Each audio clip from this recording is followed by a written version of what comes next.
Hey guys, what's going on? It's Master Cloud here with another cast of The Lord of the Rings, The Rise of the Witch King.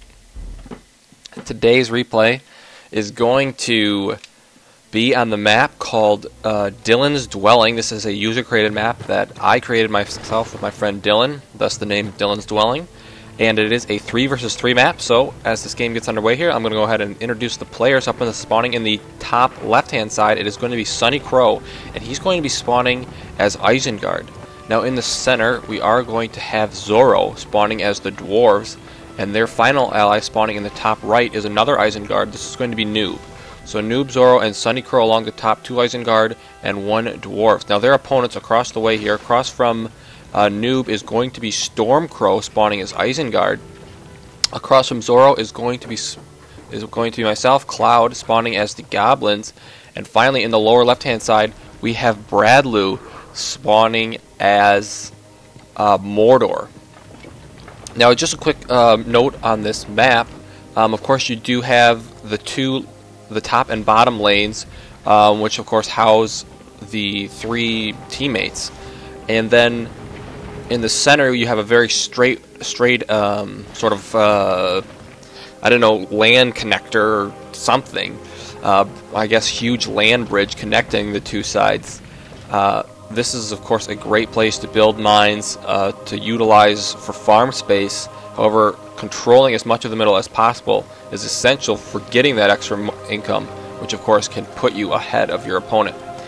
And then, of course, on the left and right-hand side are going to be 2 more islands, or I guess they're not really islands since they do have land bridges, small land bridges connecting them, each one for the top and 1 for the bottom each.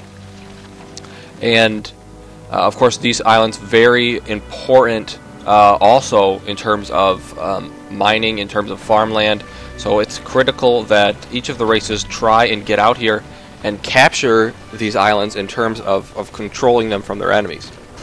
Now it looks like we do have SunnyCrow. I'm going to get confused between SunnyCrow and Stormcrow, so you'll have to forgive me. But it looks like SunnyCrow here is going to be pushing forward with some Wildmen. He's gone for an early Wildman build, and those are going to be able to take out the archers of Bradloo here, as he is going to, it looks like, possibly be able to hold on to the island. Now Bradloo has stuck a slaughterhouse here. Meanwhile, I've been attacking in the center with my goblins. However, it looks like Zorro has gone for went ahead and gone for a battle wagon. And now my builder is in a lot of trouble. He's going to throw up a mine very quickly so this battle wagon cannot take him down. Looks like more goblins are going to attempt to take out the battle wagon, but the battle wagon just completely destroys goblin warriors. And with that, I would expect I'm going to go into maybe a fissure or at least try and mass up goblins before I make an attack again. Meanwhile, on the top, Noob dealing with Stormcrow here. Stormcrow looks like he's got an Uruk pit instead of going for those wild men like his counterpart SunnyCrow. He is just going to be sticking with the basic Isengard units. However, Noob from the top, also Isengard, going to be going for those archers. Now, SunnyCrow placing an additional, he does have control of the middle island quite well. 3, actually just two of these mines are his. This one does belong to Noob, however, that is going to fall at the last second. So a good move there by Stormcrow to be able to take that out. Meanwhile, on the left side, I'm setting over some goblins in an attempt to help Bradloo sort of capture this middle island. If I can take down this Wildman outpost of SunnyCrow's, then of course his production will be extremely limited. He has thrown up in a second building though, just in case. Meanwhile, in the center, this battle wagon continues to just trample and trample and trample. Tons of units of goblins taking out, I believe, 2 or 3 units right there. So the battle wagon obviously extremely overpowered. Meanwhile, on the right side island, we do have Noob pressing forward here. Looks like the archers and the what are these called?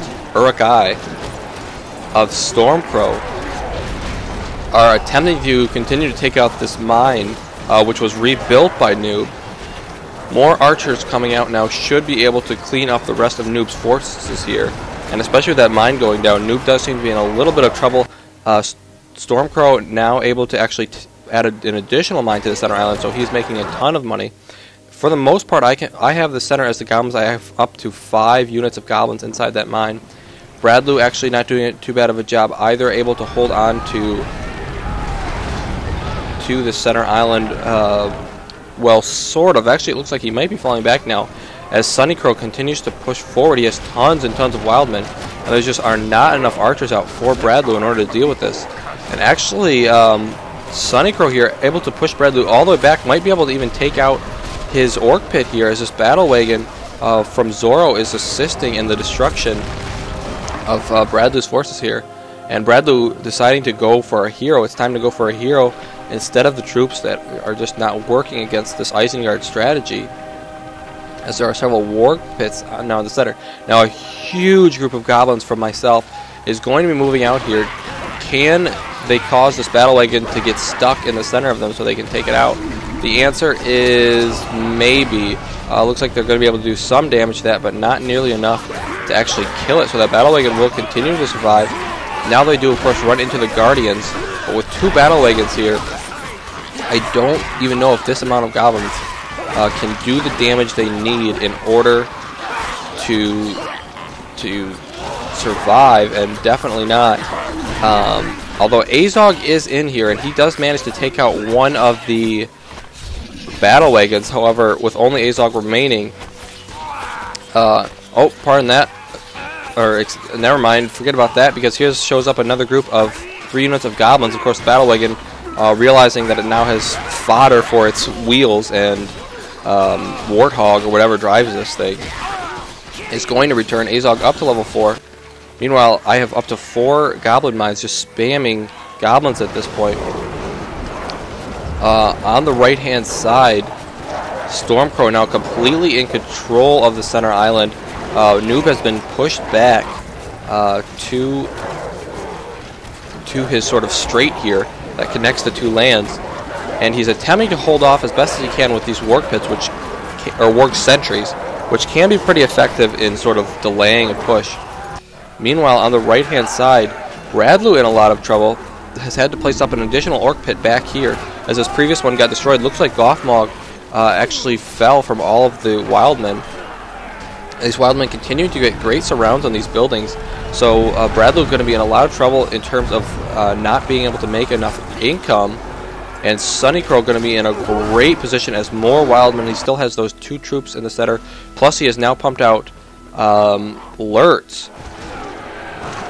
So Isengard here doing a great job. SunnyCrow performing very well.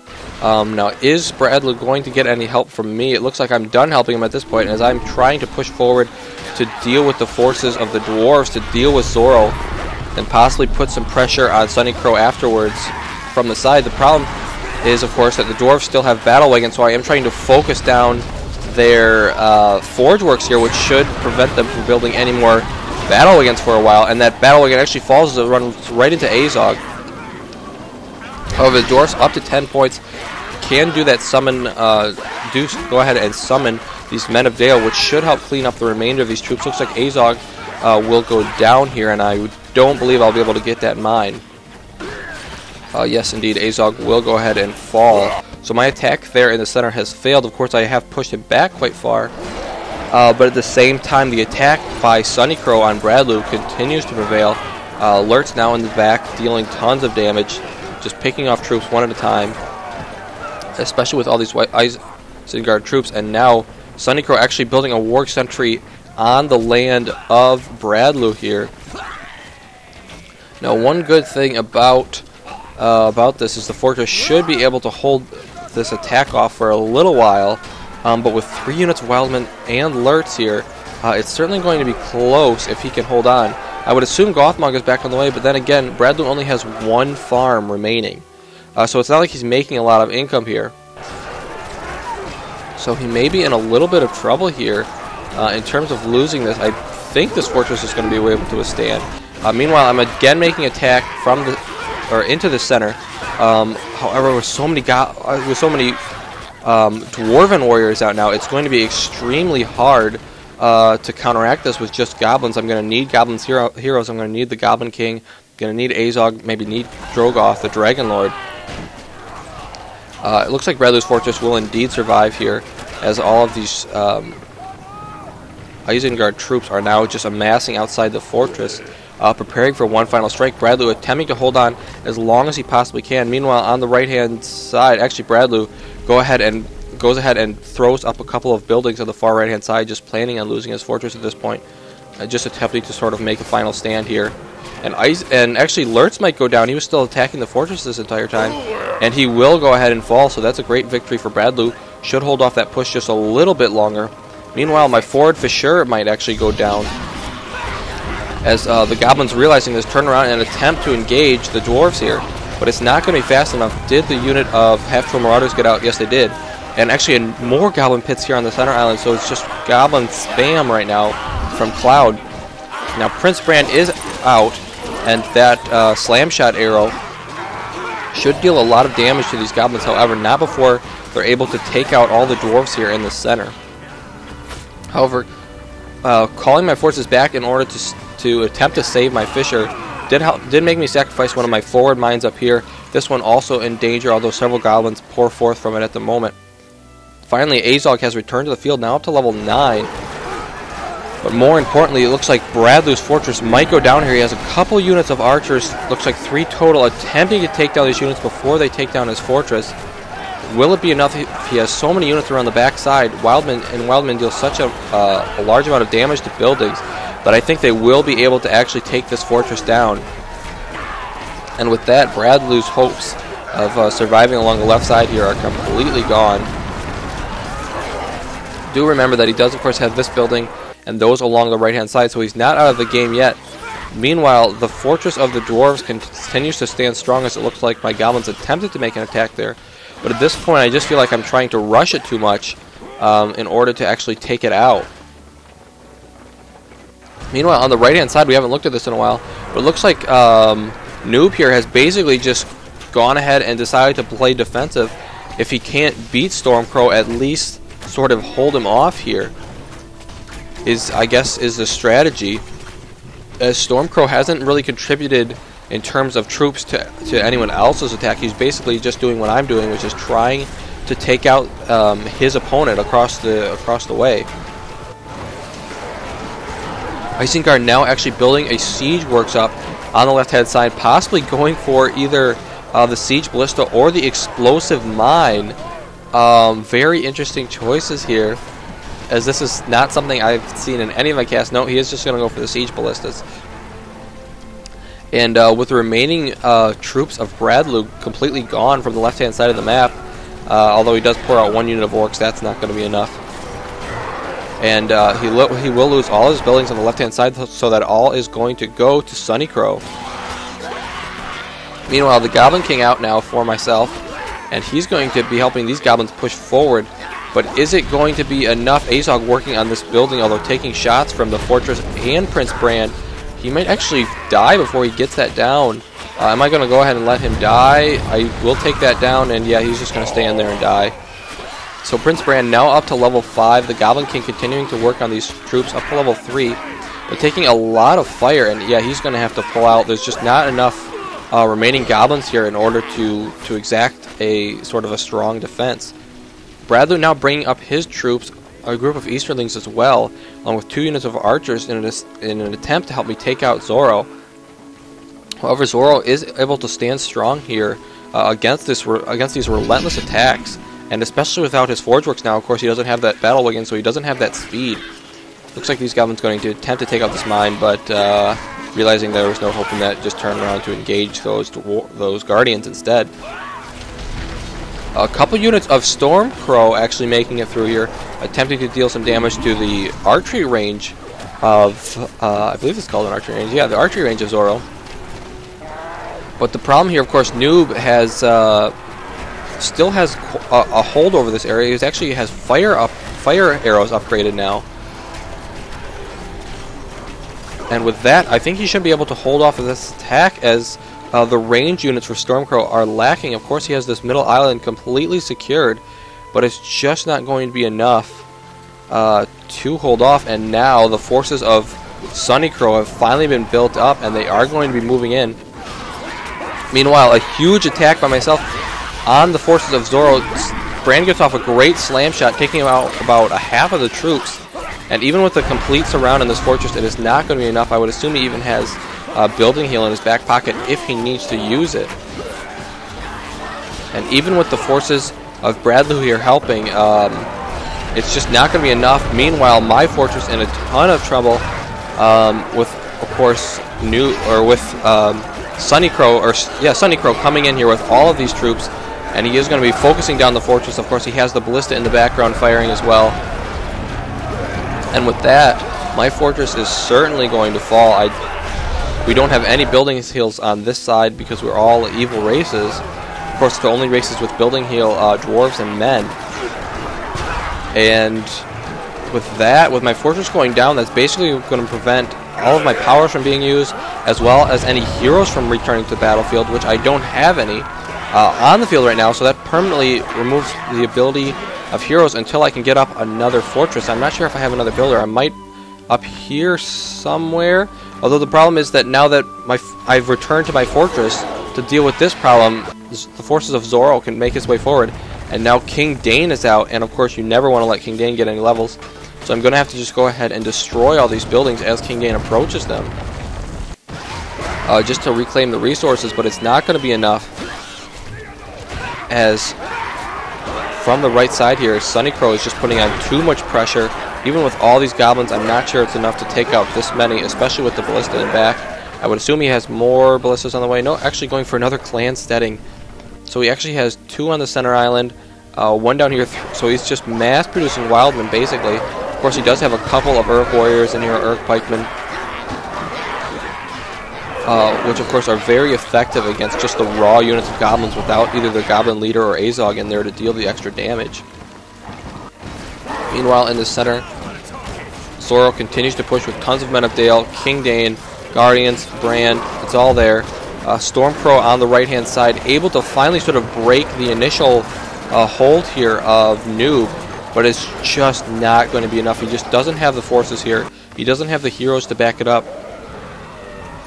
I wonder how much money he's sitting on right now. We do have Stormcrow. He has about 2,000, so he could afford a hero if he wanted to.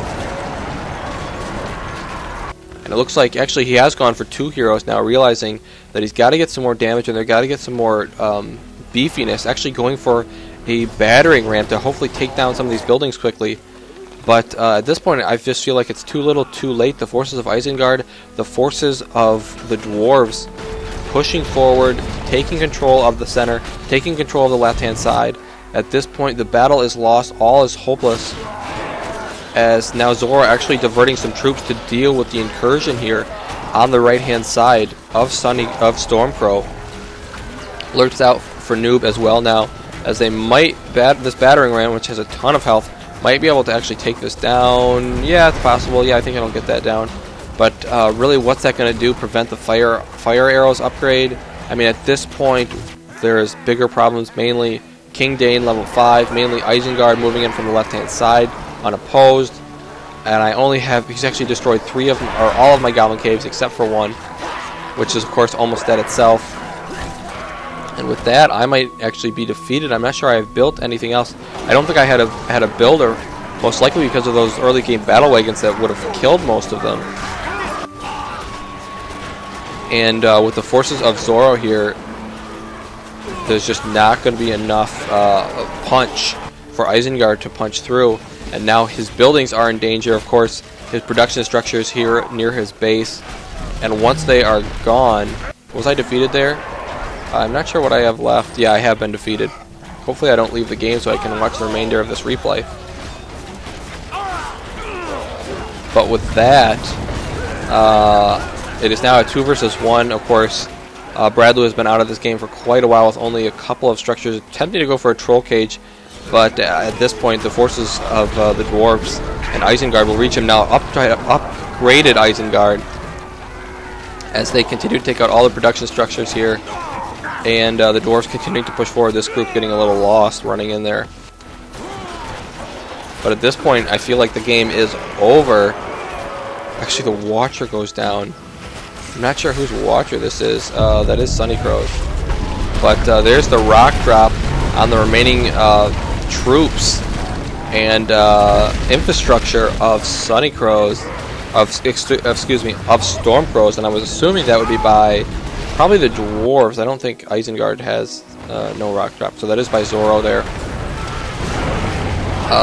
There's a watcher actually by Stormcrow. This one was by SunnyCrow. I'm getting so confused about whose watchers these are. But even with the watcher here, it's just not going to be enough. So many ranged archers, all these almost dead, but actually surviving, some maybe an arrow drop or something. Or maybe just the initial watcher. But with that, Sharku managed to get out here, gets out. But the fortress of Stormcrow is going to fall, and that is going to spell certain defeat for the forces along the bottom side here. So congratulations to Noob, to Zorro, and to SunnyCrow. SunnyCrow, I believe in this game, is Buff Midget. As you may have seen him earlier cast on my channel, I believe he's playing under an alias here of SunnyCrow, possibly just as a joke against this player who's going as Stormcrow. Not sure, but I believe that it is Buff Midget. Regardless, the attack trolls actually do manage to make it out. One does for Bradloo, but it's just not going to be enough as King Dane finds the troll cage den, and with a couple swings of his axe will go ahead and cripple the foundation of that, and with that Bradloo goes ahead and leaves the game. He has been defeated.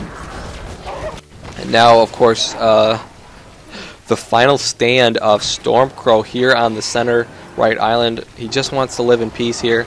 Not true at all. So it looks like actually Zorro able to stabilize along the top with the help of Noob here, or Noob able to stabilize with the help of Zorro, I should say. And Zorro actually pressing forward now with an attack here. There's the earthquake by the dwarves, and that is going to kill basically all of the production structures. Looks like he has one here, but all of his defenses, all of his work sentries completely gone, and all of his troops in a lot of danger as King Dane, now level 9, Prince Brand, level 7, continue to push to the north here. As look at this huge group of Isengard troops from SunnyCrow here.